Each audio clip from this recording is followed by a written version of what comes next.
Hey guys, today I'm sharing our top curriculum for this year. I asked my girls what their favorite curriculum was that they enjoyed this year, and they gave me their top couple options. And that included their individual subjects like math and language arts that they do per grade level. And then that also includes our family subjects that we do together, like history or Bible or things like that. My girls are in third, fifth, and seventh grade.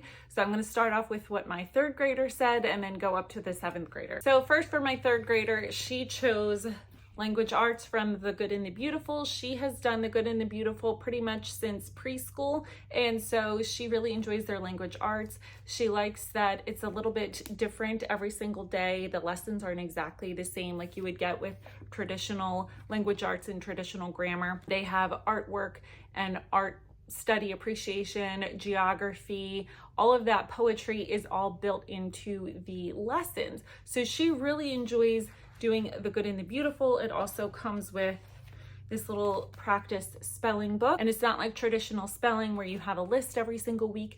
They have the units, or the entire year is broken up into 4 different units, and there's about 10 to 12 spelling words that they are working on each unit that are a little bit challenging, maybe don't follow grammar rules, and kind of exceptions to the rule and things like that. So this spelling works on it along with other things like homophones and adding phonics practice and things like that. Next one is of her favorite is the What We Believe series, Biblical Worldview of Servanthood. This is Who Is My Neighbor. I've shared these for the last couple years on my channel because this is our third book that we've gone through. The first one is about a Christian worldview on God, and then Christian worldview on self, and then the neighbor, and then our neighbor is what we're working on now. And then I'm going to get the fourth book, What on Earth Can I Do? So again, a biblical worldview of servanthood. They bring in pop culture, they bring in a fictional story. So like this first part of the book, we were reading about this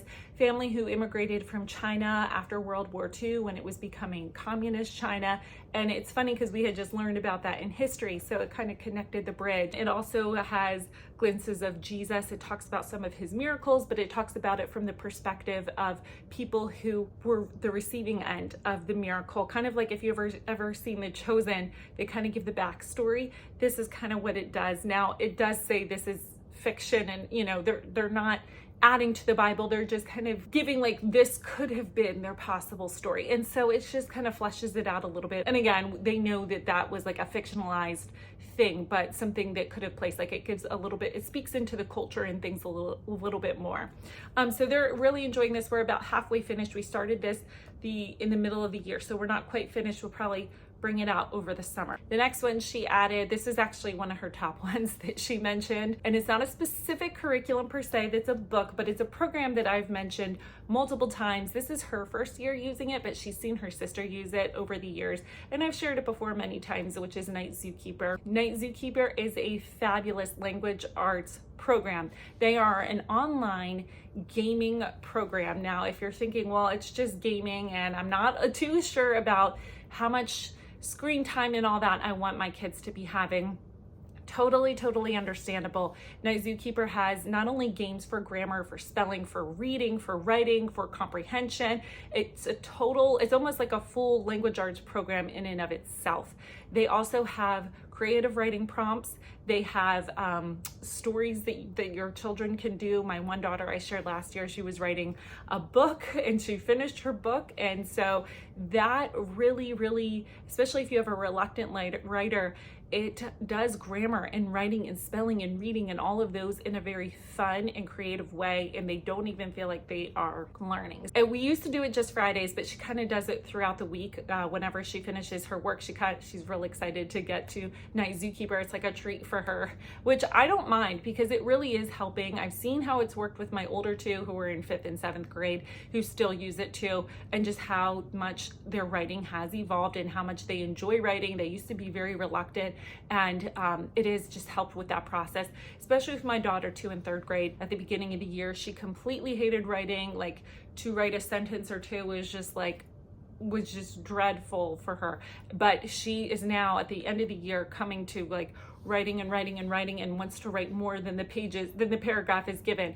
And so I think it's because she has that opportunity to expand and write fun things. So definitely recommend Night Zookeeper. I have a 50% off link in my description. You don't need a code or anything like that. Plus it's a 7-day free trial. And so if you want to try it out just to give yourself a week, give your kids a week just to see if you really like it, there's no, no risk involved. But if you do enjoy it, you can get 50% off just using my link below. And I'm sure your kids will really enjoy it. The next one is the Thinking Toolbox.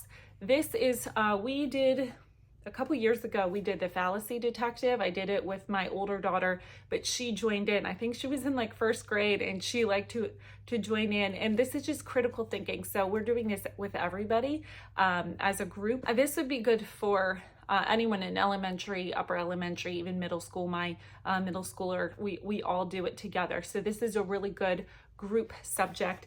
And so it's just, like I said, tools for thinking. What is an argument? An argument is not the same thing as a fight, and how to present an argument, and when to use logic, and tools for opposing viewpoints, possibilities versus probabilities. I really enjoyed that they give different scenarios in here. We did like a murder mystery, but it wasn't like gory or anything like that. It was just kind of like, these are the suspects, this is their testimony.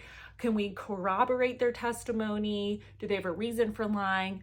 Who is the liar? Who is the murderer? That type of thing. So they talked about the gunfight at the OK Corral. Who do we think was telling the truth? And so there's a lot to this, and we're almost finished with this book, but this was one of her favorites. Next is handwriting. Now it seems like she had a lot, but a couple of them are going to overlap, and I'll share that in a second. She took a lot of the options for herself, but again, a lot of them overlapped. So this is handwriting from The Good and the Beautiful. She has done almost all of their levels. She's on level 4 right now, and she has been doing cursive last year and this year. I believe level 3 they start cursive.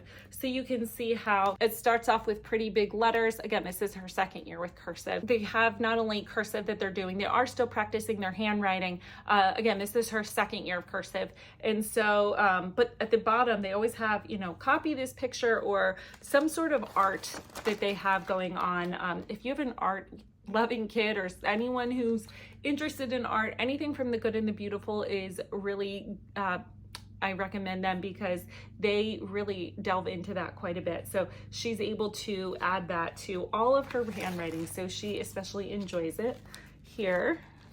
So definitely love The Good and the Beautiful. We've always used them for handwriting, and I don't plan to switch her. She enjoys that. Now, next, my daughter in 5th grade. Hers is going to be very short and sweet because hers is the same thing as my other daughter's. Hers was Apologia. She loves this, my 5th grader. I hadn't used this initially at the beginning of the year, and she's the one who kept asking me, can we go back and read that? So she's the one who reads it every morning, and we just all really enjoy it. And so this was her top favorite. This is also her top favorite, the Thinking Toolbox. Again, these were kind of universal among our girls. So that was her top favorite. And then handwriting from The Good and the Beautiful, which is funny because she says it's her favorite, but then sometimes they have, this is level 6. So sometimes they have like a little bit longer poems that they've got to write. I'm trying to find one. Here it is.